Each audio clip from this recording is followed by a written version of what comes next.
Answer writing किसी भी exam का तो मतलब कह सकती हूँ, लेकिन यूपीएससी एग्ज़ाम के लिए बहुत ज़्यादा ज़रूरी है आंसर राइटिंग। एंड जैसा कि आपने सही कहा कि 9 मिनट मिलते हैं, और ऑप्शनल का पेपर ले लूँ तो अगर थोड़ा हायर मार्क का हो तो 14 मिनट मिलेंगे। ऐसे 9, 11, 14 इतने ही मिनट मिलेंगे एक आंसर को लिखने के, depending on the word limit. तो उसको कैसे लिख पाएँ? अगर आप सोचें कि मैं बिना प्रैक्टिस करके ना उधर ही स्कोर कर लूँगा टाइम पर, तो सच में नहीं हो पाता है। मुझसे तो मैं आधा घंटा ले लेती थी एक आंसर लिखने के लिए शुरुआत में, है ना। और मेरे ख्याल से आपके साथ भी ये चीज़ हुई होगी कि आधा घंटा क्वेश्चन लेके टाइम स्टॉप वॉच अच्छे से ऑन करके बैठे और लग गया आधा घंटा। तो ये होगा, तो लेकिन प्रैक्टिस की ज़रूरत है। तो पहले आप अपना नॉलेज बेस बना लो। जैसे मान लो आप किसी पॉलिटी का मान लीजिए आप आंसर आज लिखने का सोच रहे हैं, पहले आप उसका नॉलेज बेस बनाइए कि अच्छा ये मैंने पढ़ रखा है। उसके बाद आप आंसर क्वेश्चन को अटेम्प्ट कीजिए। तो क्वेश्चन को अटेम्प्ट करके कुछ ऐसी चीज़ें मैं आपको बताती हूँ जो मैंने उसमें डाली और शायद मुझे लगता है कि उससे अच्छे मार्क्स मिले।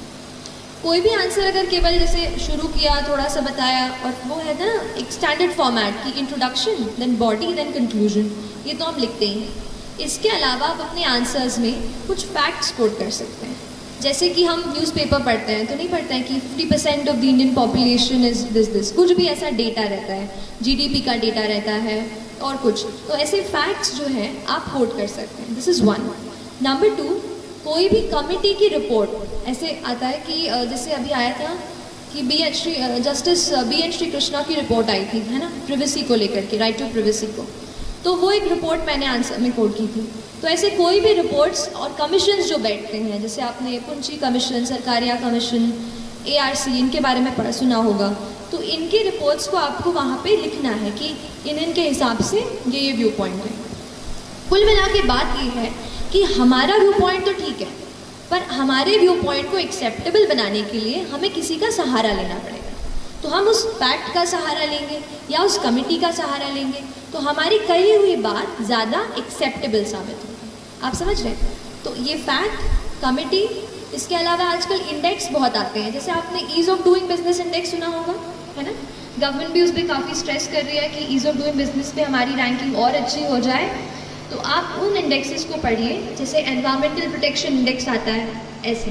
तो इनको भी आप अपने आंसर्स में कोट कर सकते हैं।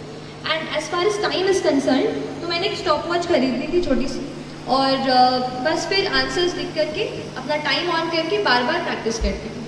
हर रोज़ 1 से 2 आंसर आप लिखो, और अगर आपके पास ऐसे 8 to 9 मंथ्स का टाइम है तो आप उतना डेवलप कर लेते हो स्पीड कि आप उतने टाइम में कर पाओ। बस एक चीज़ और कहूँगी कि आप मॉक टेस्ट ज़रूर दीजिएगा, भले मेंस दे रहे हो या प्रीलिम्स दे रहे हो।